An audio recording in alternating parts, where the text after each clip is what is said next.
Bapak, Ibu, Saudara, mari saya mau mengajak kita semua untuk mengarahkan hati dan fokus kita menyembah Tuhan sebelum kita merenungkan firman Tuhan. Mari kita datang dalam hadirat-Nya dengan sepenuh hati, segenap jiwa. Kita naikkan penyembahan kita.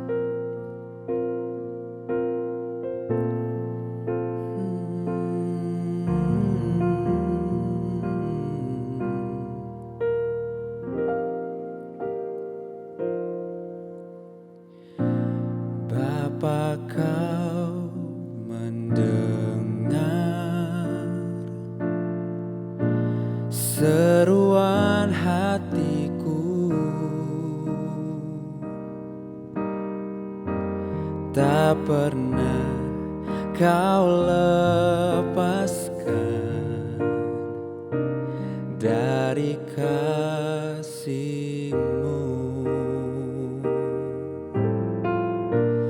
Lewat lembah kelam,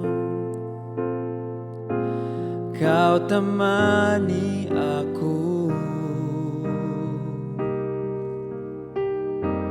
Roh-Mu bekerja selalu untuk kebaikanku.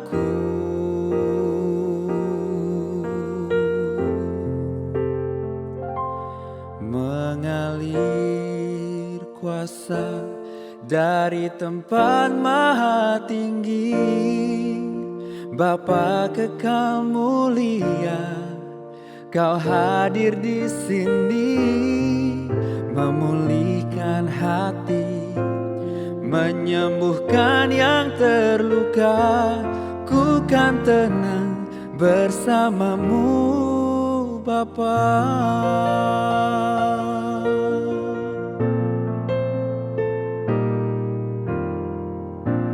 Bapa, Kau mendengar seruan hatiku, tak pernah Kau lepaskan, tak pernah Kau lepaskan dari kasih-Mu. Lewat lembah kelam, Kau temani aku. Roh-Mu bekerja selalu untuk kebaikanku. Mengalir kuasa dari tempat maha tinggi, Bapa kekal mulia, Kau hadir di sini, memulihkan hati, menyembuhkan yang terluka. Ku kan tenang bersama-Mu, Bapa. Mengalir kuasa dari tempat maha tinggi, Bapa kekal mulia, Kau hadir di sini, memulihkan hati, menyembuhkan yang terluka. Ku kan tenang bersama-Mu, Bapa. Mari kita naikkan mazmur dan pujian kita di hadapan Tuhan yang agung dan yang perkasa. Oh, kami memuji-Mu Tuhan, Allah penyembuh kami, Allah yang perkasa. Tiada yang mustahil bagi-Mu, kami rindukan Engkau nyata dalam hidup kami, memulihkan hati kami, menyembuhkan hati kami. Terima kasih Tuhan. Oh,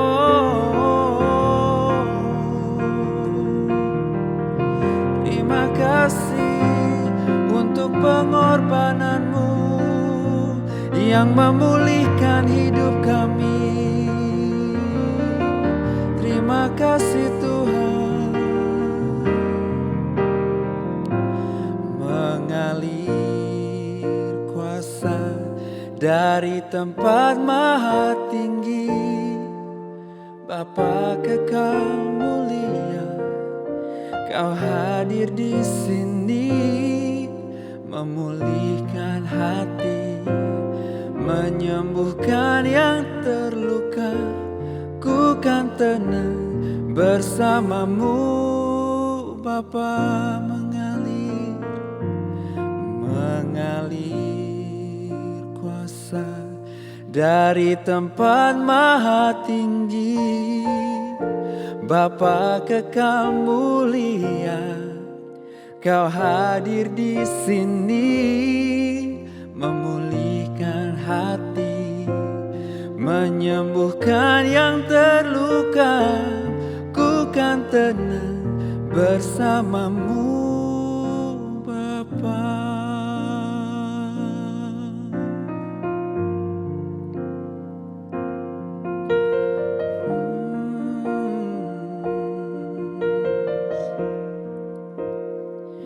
Ku yakin Kau hadir di sini, ku rasakan kuasa yang tak terbatas.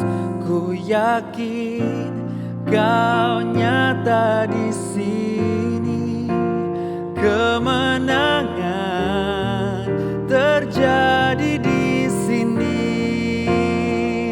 Ku yakin Kau hadir di sini, ku rasakan kuasa yang tak terbatas. Ku yakin Kau nyata di sini, pemulihan terjadi di sini. Ku yakin Kau nyata di sini, ku rasakan kuasa yang tak terbatas.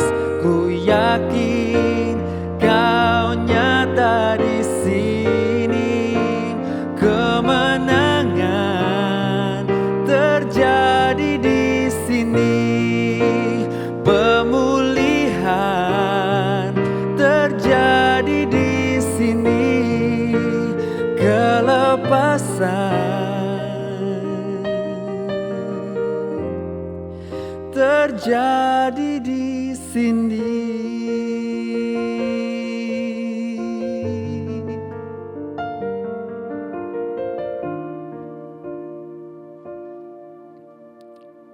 Teduhkan hati kami Tuhan, dan setiap kami yang merenungkan firman Tuhan pada hari ini akan dikuatkan, akan diteguhkan, dan bahkan mengalami kelepasan, karena Allah sumber kehidupan itu akan memberikan kelepasan kepada setiap kami. Atas nama Tuhan Yesus Kristus Tuhan kami berdoa. Amin.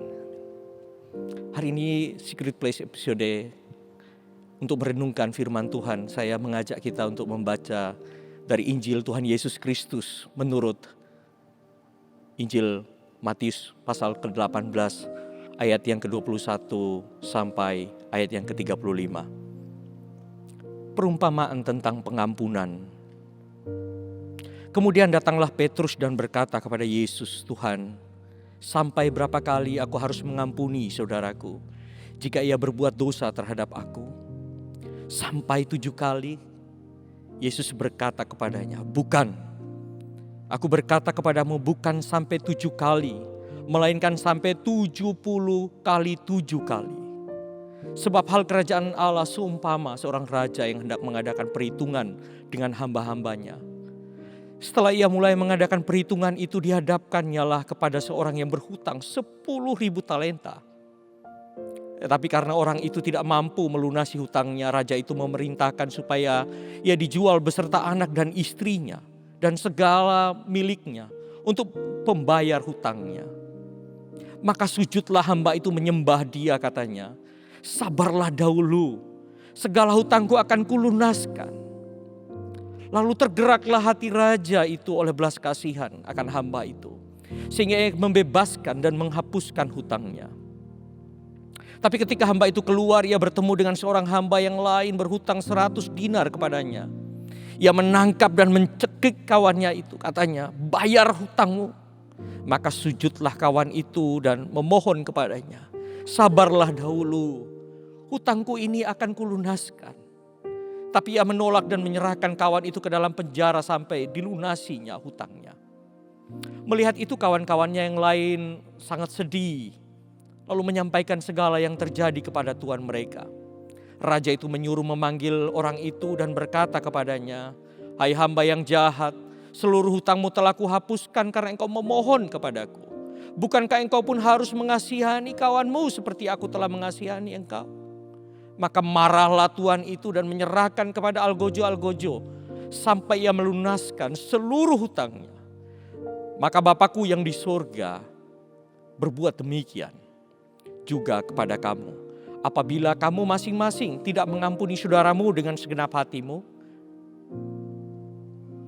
Jika kita membaca pasal yang ke-18 secara keseluruhan dari Injil Matius, kita akan mendapati secara berturut-turut susunan yang diberikan oleh penulis, dimulai dengan siapa yang terbesar, ayat yang pertama sampai ayat yang kelima.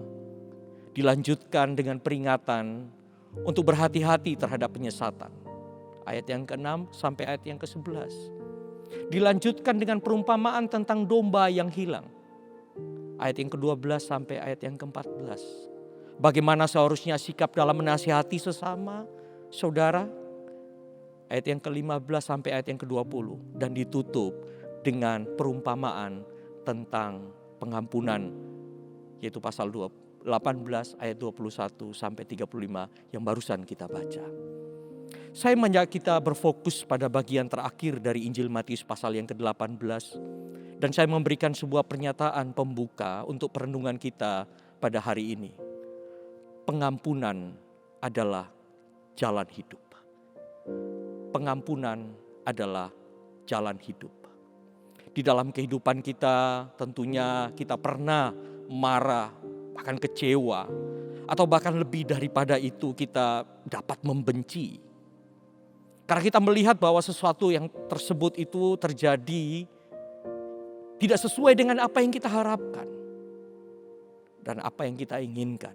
Tapi realitanya kita lebih gampang, bukan, untuk memaklumi orang yang melakukan suatu kesalahan jika orang tersebut baru kita kenal, baru kita jumpai. Tapi jika orang tersebut melakukan kesalahan yang sudah lama kita kenal, jangankan baru berbuat salah, sebelum ia berbuat salah kepada kita, kita sudah tahu dia akan berbuat salah. Dan kita lebih gampang marah terhadapnya.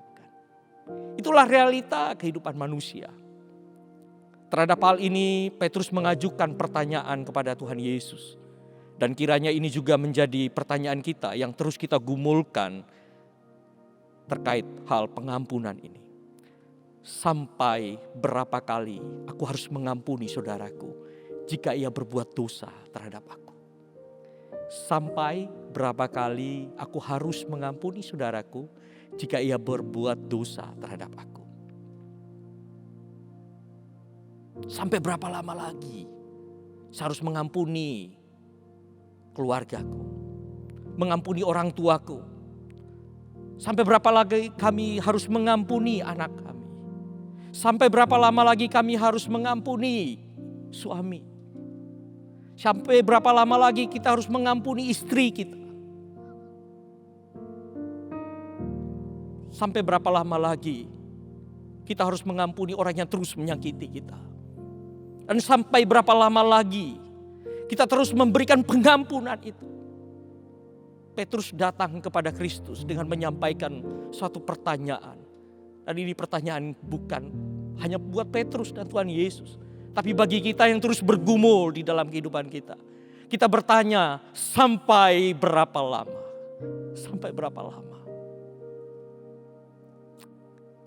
Dikatakan kemudian datanglah Petrus dan berkata kepada Yesus, Tuhan, berapa kali aku harus mengampuni saudaraku jika ia berbuat dosa terhadap aku? Sampai 7 kali kah? Yesus berkata kepadanya, bukan. Aku berkata kepadamu, bukan sampai 7 kali, melainkan sampai 70 kali 7 kali. Petrus datang dengan mengajukan batasan terhadap tindakan pengampunan yang diajukan kepada Tuhan Yesus. Tentu mungkin kalau kita ada bersama dengan Petrus dan Tuhan Yesus, kita mungkin akan kepo juga terhadapnya. Berapa lama lagi Tuhan? Karena kita merasa pertanyaan ini juga adalah pertanyaan yang harus kita ajukan kepada Tuhan.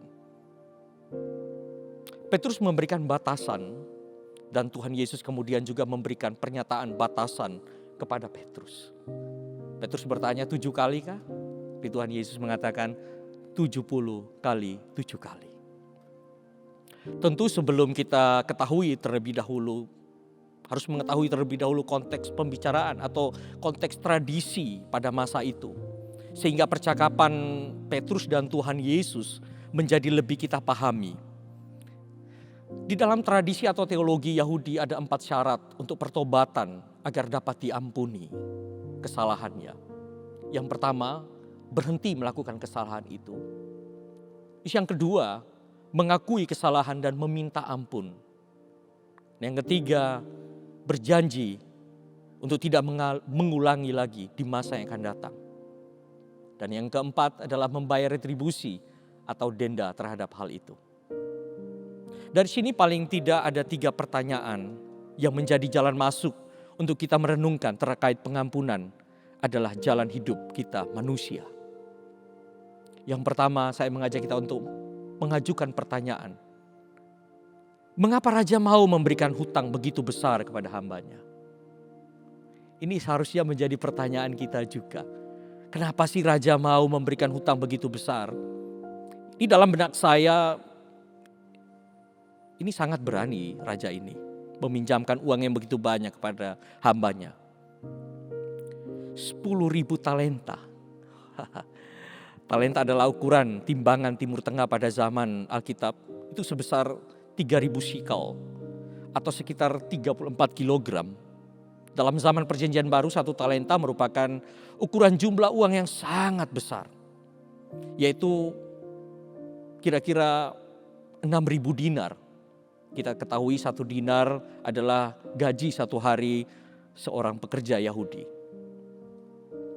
Atau bisa jadi kita saking percayanya, mungkin kita memandang raja ini, saking percayanya raja ini kepada hambanya, sehingga ia berani memberikan sejumlah uang tersebut kepada hamba itu.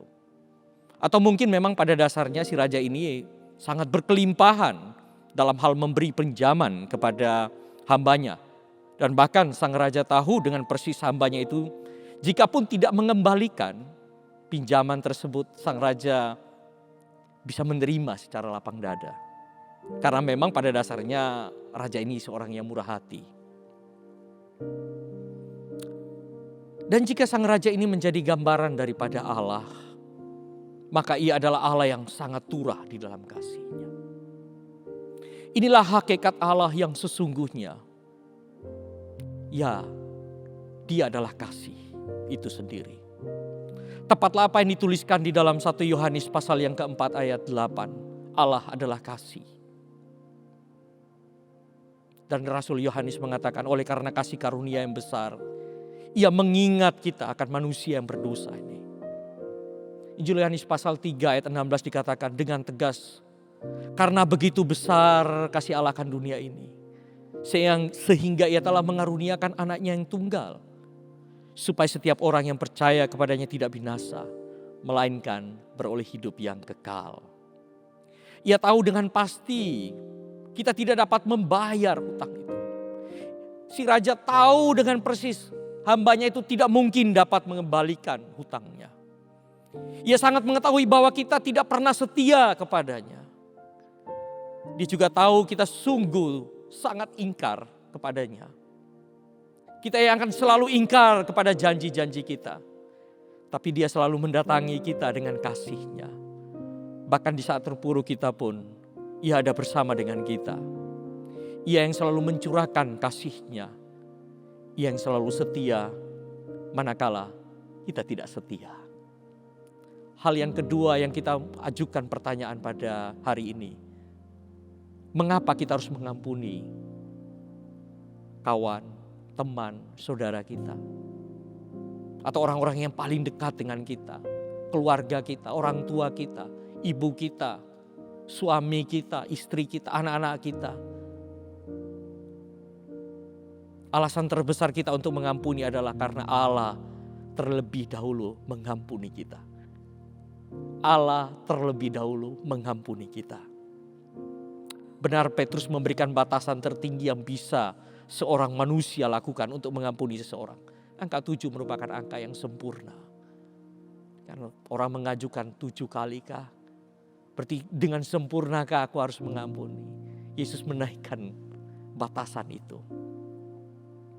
Yesus memberikan suatu ukuran yang jauh melampaui batasan yang diberikan oleh Petrus. Bahkan kita 70 kali 7 kali. Selamanya, sesempurnanya. Sesempurnanya kita mengampuni. Karena dia tahu dengan pasti kita manusia terus melakukan kesalahan. Lagi dan lagi. Itulah sebabnya jalan pengampunan adalah jalan satu-satunya untuk kita dapat menjalani hidup ini. Karena kita bertemu dengan realitas bahwa kita selalu salah. Kita selalu melakukan kesalahan. Orang-orang di sekitar kita juga sama melakukan kesalahan. Dan jalan pengampunan adalah caranya, satu-satunya cara untuk kita dapat menjalani hidup kita. Pertanyaan ketiga yang dapat kita ajukan. Apakah pengampunan itu suatu kewajiban? Kita ingat dari dalam doa Bapa kami dituliskan, ampunilah kami akan kesalahan kami seperti kami juga mengampuni orang yang bersalah kepada kami.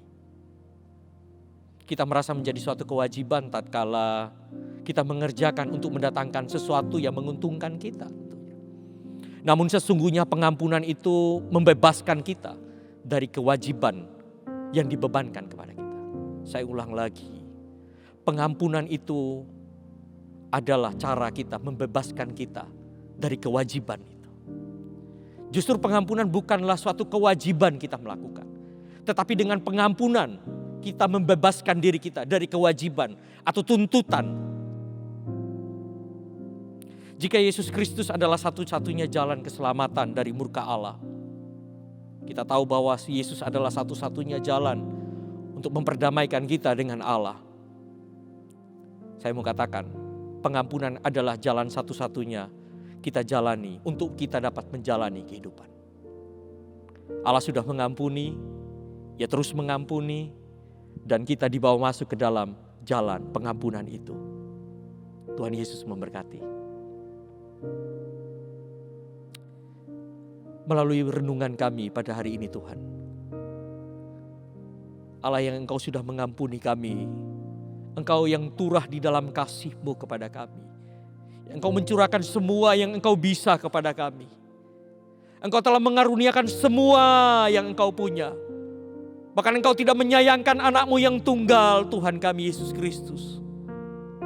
Itulah sebabnya kami yang hadir hari ini Tuhan, yang terus bergumul di dalam hidup kami, yang terus bergumul di dalam kepahitan kami, yang terus bergumul di dalam kesalahan kami, yang terus bergumul di dalam masalah kami. Kami tahu jalan satu-satunya itu mengalami pengampunan. Dan itulah yang harus kami lakukan di dalam kehidupan kami. Supaya kami terus menjalani kehidupan demi kehidupan yang ada di depan kami.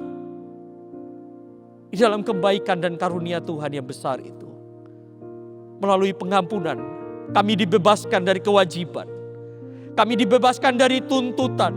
Kami dibebaskan dari segala yang membebani kami. Karena kami tahu orang-orang di sekitar kami akan berbuat salah. Kami tahu orang-orang yang kami kasihi pun akan terus berbuat salah. Dan jalan pengampunan adalah cara Tuhan untuk memegang kami. Biarlah perenungan kami Tuhan, yang kami tanya-tanya, bertanya terus dalam hidup kami, sampai berapa lama lagi? Sampai berapa lama lagi kami harus mengampuni? Dan Tuhan katakan, selamanya, selamanya, selamanya kamu harus mengampuni. Terima kasih Tuhan, Engkau telah memberikan contoh kepada kami. Engkau memberikan teladan yang luar biasa kepada kami, untuk kami saling mengampuni satu dengan yang lain. Atas nama Kristus Yesus Tuhan, kami berdoa. Amin. Ku yakin Kau hadir di sini. Ku rasakan kuasa yang tak terbatas. Ku yakin Kau nyata di sini. Pengampunan terjadi di sini. Ku yakin Kau hadir di sini. Ku rasakan kuasa yang tak terbatas. Ku yakin Kau nyata di